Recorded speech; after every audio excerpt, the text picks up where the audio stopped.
So guys, in today's recipe we'll be making puff puff using oats flour. So here I'll be teaching you how to achieve this delicious Nigerian street food using oats flour, and I feel like oats is taking over most of our recipes these days because it's a better option than flour.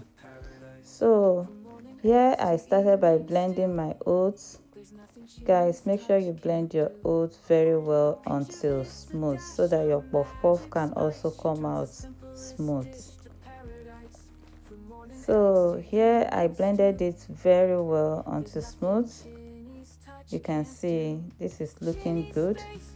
And then in a bowl I'll be using a cup of flour and then go in with the oats that I blended earlier, 1.5 cup of oats flour. So I'll be adding sugar. I use half cup of sugar. You can use less or more, and then half a teaspoon of salt, and then half a teaspoon of nutmeg. So I mix this together, and then again I'm adding 2 teaspoons of instant yeast.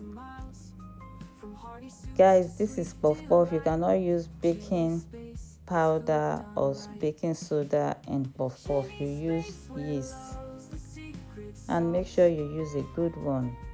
So here I'm adding warm water. Puff puff requires warm water. You cannot use cold water in making your puff puff, and you can't use hot either. So make sure your water is warm.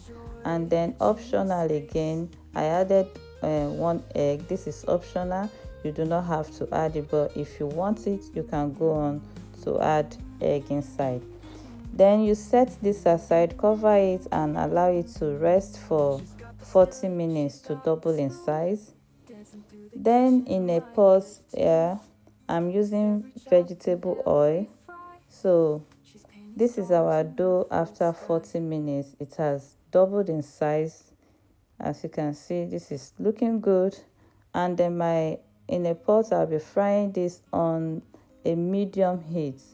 Do not use high heat to fry your puff puff, otherwise your puff puff will be raw inside while you think it's well cooked. So now I'm frying this on a medium heat, and I'll be frying this until I get that golden color that I love. So once my puff puff is done like this, I'll transfer into a strainer. And guys, this is so quick and easy. It's better than using flour. You can also use oats without adding any flour, and it will still come out the same. What do you think, guys, about making puff puff with oats? Just look at this. It's so good, guys. Let me know in the comment section. Thank you all for watching. Please subscribe, like, and share. See you again in my next video.